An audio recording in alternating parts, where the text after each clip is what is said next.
Alright guys, TacticalRab again today. Hope you're all doing well and enjoying your day. So for our emergency video this evening, because Los Angeles Thieves have just confirmed their new roster for the 2025 CDL season. I'm not gonna lie, this is probably the most excited I've been to see a roster perform in genuinely the last 5+ years. I think in the CDL era, this is the most intriguing roster in many ways, and it's a roster that many people didn't really think was possible. The idea of Scrap and HyDra teaming up, sure, next year, maybe the year after, on some other team, but not Los Angeles Thieves after a year of working it out with this budget organization they kind of became last season and forming what was a very good squad at the end of the season. This year though, they are going all out and they are going for broke. Envoy, Scrappy, alongside Ghosty, and then HyDra joining the party as well. Absolutely unbelievable scenes. Nadeshot doing his all to actually make this happen. So much to dive into today. How good this roster is actually going to be. What is some of the reaction from the players? Very much interested to your thoughts in the comments below. Hit the like button if you enjoy. Subscribe if you are new as always. Let's get right into it. Firstly, a couple of other Rostermania things.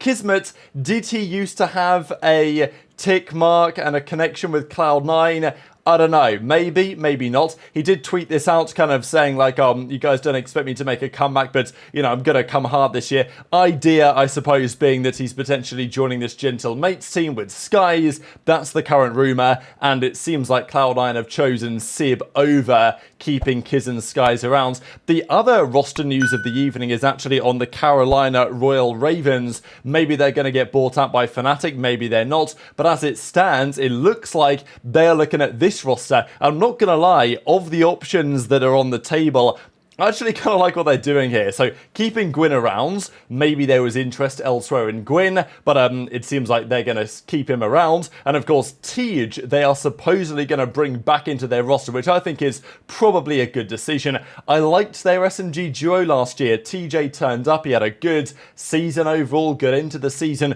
Gwyn, of course, was the best player on the team over the course of the year. It was just the AR duo was highly questionable, especially online. Clay and Fellow, they had their moments, but frankly not all that many of them. This AR duo I think is potentially far more promising. Slasher returning to the league, which I think just makes way too much sense for Slasher not to be somewhere, and the idea of Slasher back with Tej again, and also with the opportunity to help and develop Gwyn to some degree, I think that's exciting. But Mac as the other fourth player, effectively as the flex on the team. Mac returning to the league, what a development that may well turn out to be. We've heard these rumours for some time after Mac didn't play last year that he was looking to come back, and I genuinely think he is probably best suited to the flex role, not as an SMG. Back in Cold War, for example, he showed up big time there, did the same thing in Modern Warfare 19, to be fair, when he first came into the league on Subliners as well. So this is a pretty exciting team, given the budget and the options they have to work with. So if this is the roster that Ravens eventually put together, I'm pretty impressed, all things considered, given what they have had to work with. But let's talk about the Los Angeles Thieves, because their roster, of course, is on a completely different planet on paper, and that, of course, involves Dan Ghosty. He was talking about, well, at least JoeDeceives was kind of concerned about the fact that he might be gone as well. As of recording, Joe has not been confirmed to be out of Thieves yet. Okay, he's literally just taken it out of his bio, and it's quite clear that he's off the roster, but he's not announced anything. I'm pretty sure Thieves haven't confirmed that he's gone yet. I imagine the deal that is due to be done, we believe, with Toronto is probably going through right now, but finally we did get the confirmation, and the way that Thieves did this is actually really cool. Of course, this is the clip that Nadeshot said on stream a few days ago, where he was like, look, you guys have seen the rumours, I'd love to make it happen, but it's probably not going to happen. There's lots to work out, contract stuff, buyout stuff, but over the last couple of days we saw that effectively Scrap and Envoy were sold. We knew that Toronto had confirmed that. The HyDra situation was less clear, of course, but over the last couple of days it's become more evident that yes, this was going to be going through. And then they kind of did a transition to normal time, and Nadeshot was pretending to say goodbye to the stream, and then here come the boys in the backgrounds of, well, Nadeshot doing a bit of a fake press conference here. Ghosty, of course, stays on the roster, but Scrap, HyDra and Envoy joining along. This is like an absolute dream scenario for Los Angeles Thieves fans, and in many respects for the league as well. I think the idea that we're going to have OpTic and FaZe and Thieves, the three biggest orgs, frankly, in the league, having what should be the three best teams in the league. It's an incredibly exciting prospect. It's very ambitious for Thieves to put this roster together, because they could have tried to get one of these guys or bring Envoy back or something. They have gone the full Monty, and they have signed the two best players in the league, some would argue. Certainly the two best potentially available players in the league, and they've put them on one roster. In addition to Ghosty as the main AR, probably, as he will turn out to be for the roster alongside Scrappy. I mean, in many respects, Ghosty's been phenomenal for the last couple of years, was Thieves' best player this season, is only expected to probably get better and better with time as well. Great communicator, maybe something that both HyDra's and Scrappy's team have somewhat lacked over the last couple of years is a really strong vocal leader. That's what Ghosty can be for this team and is probably only going to get better and better at doing so. Scrap and HyDra, I don't need to speak about them. Their numbers, their performances speak for themselves over the last couple of years. HyDra's now world champion, Scrappy isn't yet, but he's trying to beat with this roster. I guess if there is a question mark, it's maybe on their search and destroy, how good that's going to be, and also on Envoy in general alongside HyDra. I think the return to Thieves is super exciting for Envoy, getting back there, completing the heist, of course, as it were, managing to take those boys away, and as Envoy says, this time I brought everyone, we are officially back in business. So, but the Envoy-HyDra relationship is interesting, we'll see how it plays out, because of course we know that HyDra has had his success in his career pretty much just with Kismet, right? Because that first year of New York Subliners on Cold War was okay, but it was nothing special. I personally think there's a lot of talent to go around here, and I actually do believe that Envoy will be an excellent partner to HyDra. There were questions on CleanX, could they have got him instead? Maybe so. Envoy, I do think, though, is probably the better option, all things considered. You know, he's also a world champion. Yes, he did suffer with some consistency issues this season on Toronto, but there's some great chemistry there with Scrappy for sure, and of the rosters they could have formed, there's no doubt this is just the best they could possibly have done, in my opinion, which is a scary sign for the league. So as Scrap says, can't wait to play alongside these guys, bring back some chips. You know, we're not just targeting one, we're not just targeting the World Championship, multiple event victories is what Scrappy's going for this season. So wanted to share a couple of clips on how this was even possible, especially this one from Nadeshot, right? Because the talking point was, oh yeah, sure, maybe you can get Envoy back, sure, maybe you can get Scrappy, that'd be incredible, but good luck getting all three of them. You're not going to have the money, you're not going to be able to pay the buyouts. And sure, Toronto, because they needed to get those guys off their books, were able to come to a better deal, it seems that way anyway. But Nadeshot was talking about the fact that he actually dropped his own salary down on 100 Thieves in order to ensure that they had the money to get this over the line. I'm sure that'll pay it back in terms of streaming revenue and stuff. You know, Nadeshot's doing it right. But nonetheless, dropping his salary down because they run out of money, effectively coming out of his own pocket to make this team happen, shows how confident he is it will work, and also that it's going to be a good thing for the organization. So, you know what, when these leaks started coming out, it actually wasn't guaranteed that this roster was going to be coming to LA Thieves. Like, I mean, this really was like a massive undertaking for the entire organization to try to get these players over to the team. And holy fuck, was it expensive. I mean, this roster almost slipped through our fingers probably like 2 times over. You know, at one point we came to, you know, terms and agreement, and then rug kind of got pulled out from underneath us, and the players went dark. They weren't texting me back anymore. I was FaceTiming with these guys like every night, trying to, you know, get the verbal commitment, try to get this team over the line.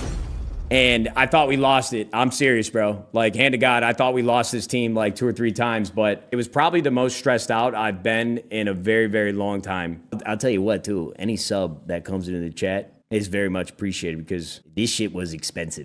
I'm not even gonna lie, chat. I wasn't sure if I was gonna talk about it, but my wife's feeling, and Gracie feeling the effects of this decision, bro, because I gave up part of my own salary to get these contracts over the line, bro, because we ran out of money. So these subs are a very big deal, gentlemen. Thank you very, very much. So Scrappy was in the reply saying, look, that's the man right there. The boy made it happen. And there were multiple other entertaining moments on stream very shortly afterwards. And ReeaL also was commenting on this. He's been cooking, I'm not going to lie, over the last couple of days because he was on Cloud9. And the feeling was that Cloud9 were going to sign Scrappy. That was like the intention. organization. So it's interesting to kind of work out what happened behind the scenes here, right? Because as ReeaL says, admirable for Nadeshot reducing his salary. I reduced mine to 0% to make that Los Angeles Thieves team happen. Of course, he was on Cloud9, but it seemed like what was happening was that initially they were targeting to get Scrappy. That was the rumor anyway, that it was Cloud9 that were trying to form a super team with Scrap and HyDra over there. And potentially for budget-related reasons due to that,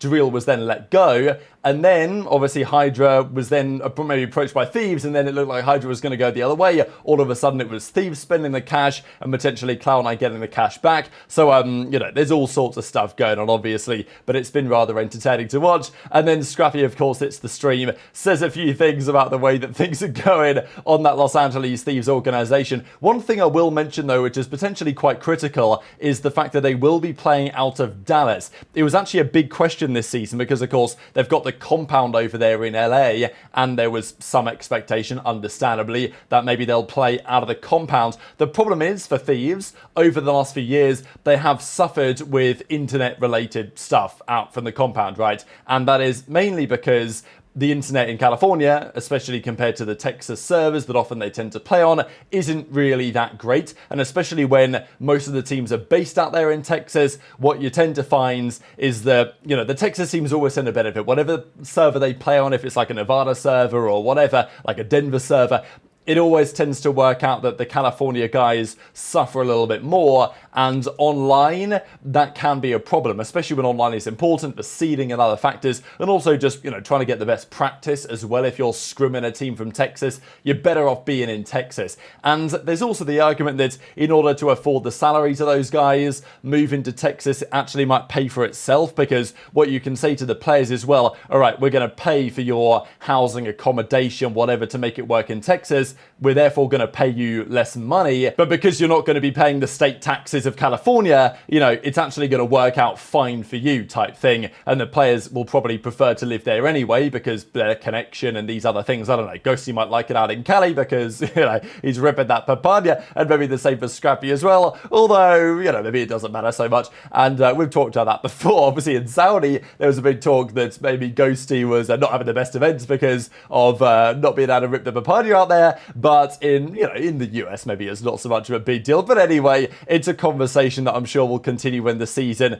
gets underway, and Los Angeles Thieves have made that happen. So they've pulled the trigger, right? They've got all out. And I think the most exciting part of this is going to be the HyDra piece in a way. Scrappy and Ghosty, I mean, wow, that's an AR duo. But seeing what HyDra is potentially capable of on a new team, and I rate Skyz. I think he's probably quite underrated. Kismet obviously did his job very well for the team in addition, and Simp was excellent this year as well, especially towards the end of the year. But HyDra on a different organization, different roster, different SMG duo. You know, the reason why I say it's the most exciting team that's been formed over the last, you could even argue like decade, is just because there are some question marks in play. It's not a guarantee slam dunk this team's going to be mega, but on paper it's absolutely the best possible thing that Thieves could have done to at least give them a chance. I mean, you look at OpTic, you look at FaZe, they're incredible rosters that have won big events this season, but there are weaknesses on those teams. OpTic had their terrible stage, and FaZe, you know, can they always get the production out of Cellium?